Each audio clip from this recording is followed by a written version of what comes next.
Hi friends, welcome to my channel. Manisha నోరు జారి వివేక్ జానులు ప్రాణం కన్నా ఎక్కువగా ప్రేమించుకున్నారు అని చెప్పగానే ఖుషి వాళ్ళమ్మ కోపంతో రగిలిపోతూ దేవయాని ముందుకు వచ్చి ఇలా అంటూ ఉంటుంది.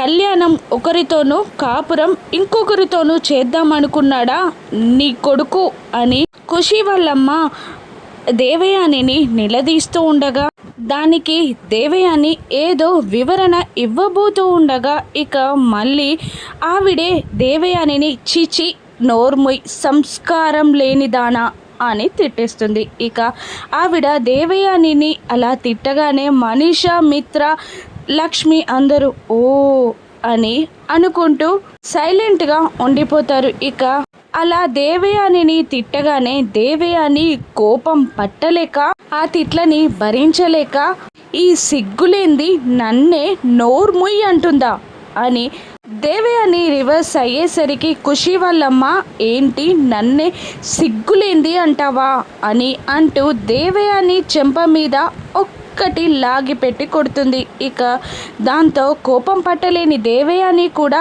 ఖుషి వాళ్ళమ్మని లాగిపెట్టి ఒక్కటి కొడుతుంది. దాంతో వాళ్ళిద్దరి మధ్య గొడవ మొదలవుతుంది. ఒకరొకరు జుట్లు పట్టుకొని మరీ పీక్కుంటూ కొట్టుకుంటారు.